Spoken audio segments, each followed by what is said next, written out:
ಇವ್ರು ಶಾಲೆ ಟೀಚರ್ ಆಗಿ ಮಕ್ಕಳಿಗೆ ಕಲ್ಸೋಳಾಗಿ ಈ ರೀತಿ ಅಪ್ಪನ ಮಾನಸಿಕ ಅಪ್ಪನಿಗೆ ಕರ್ಕೊಂಡು ಹೋಗಿ ಈ ರೀತಿ ಎಲ್ಲ ಹೇಳ್ತಾಳಂತ ಹೇಳಿದ್ರೆ ಇನ್ನೇನ್ ಮಾಡ್ಬೋದು ಇವಳು. ನನ್ನ ಮೇಲೆ ತುಂಬಾ ದ್ವೇಷ ಅವಳಿಗೆ, ತುಂಬಾ ಹಠ. ಆದ್ರಿಂದ ಅಪ್ಪನಿಗೆ ಈಗ ಹೇಳ್ಕೊಟ್ಟು ಅಪ್ಪನಿಗೆ ದುಡ್ದು ಸಂಪಾದನೆ ಮಾಡಿದ್ರೆ ಎಷ್ಟೋ ವರ್ಷ ಆಯ್ತು ಅವ್ರು ಅಲ್ಲೇನೋ ದುಡಿತಾರಂತೆ, ಅವ್ರಿಗೆಲ್ಲ ಅವಳಿಗೇನೋ ಕೊಡ್ತಾರೆ ಮಾಡ್ತಾರೆ, ಬರೋದು ಇಲ್ಲಿ ಬಂದು ಮಲಿಕೊಳ್ಳೋದು.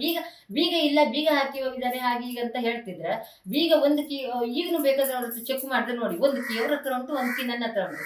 ಹೀಗೆ ತುಂಬಾ ಕೀ ಕಳೆದು ಹಾಕೋದು, ಒಂದು ಬೀಗ ತಗೊಳ್ಳೋದು ಕಳೆದು ಹಾಕೋದು. ಎಷ್ಟು ಅಲ್ಲಿ ಇಲ್ಲ ಮನೆ ಹುಡುಗರು ಆಚೆ ಕಡೆ ಒಂದು ಹುಡುಗರು ಇರ್ತಾರೆ ಮಕ್ಕಳೆಲ್ಲ, ಅವರೆಲ್ಲ ಹೇಳ್ತಾರೆ ನಿಮ್ ಬೀಗ ಎಷ್ಟು ಕಳೆದು ಹಾಕ್ರಿ ಮಾರಿ ಅಂತ ಕೇಳ್ತಿದ್ರು.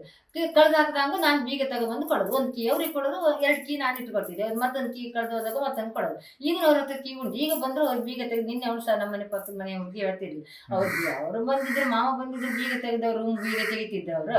ಅವ್ರು ಬಂದಿದ್ದಲ್ಲ, ಬೇರೆ ಯಾರು ನಿಮ್ಮಲ್ಲಿ ಯಾರೋ ಮಲ್ಕೊಂಡಿದ್ರು ಅಂತ ಹೇಳ್ತಾರೆ. ಯಾಕಂದ್ರೆ ನನ್ನ ತಂಗಿ ಗಂಡ ಬಂದಿದ್ರೆ ನಾನು ಇರ್ಲಿಲ್ಲ, ದೇವಸ್ಥಾನಕ್ಕೆ ಹೋಗಿದ್ದೆ. ಅವ್ರು ಹೇಳೋದು ಅವ್ರು ಬಂದು ರೂಮ್ ಬೀಗ ತೆಗೆದು ಒಳಗೆ ಹೋಗ್ತಾಳೆ, ಅವ್ರ ಹತ್ರ ಕೀ ಉಂಟಲ್ಲ ಅಂತ ಅವಳು ಸಹ ನಿನ್ನೆ ಹೇಳಿದ್ವಿ. ಅವ್ರ ಹತ್ರ ಕೀ ಉಂಟು, ಬೀಗ ಹಾಕಿ ಮಗಳು ಹೇಳಿಕೊಟ್ಟದ್ದನ್ನು ಮಗಳು ಹೇಳ್ಕೊಟ್ಟಿರೋ ಕೊಟ್ಟ ಹಾಗೆ ಹೇಳಿದ್ದಾರೆ ಅಷ್ಟೇ.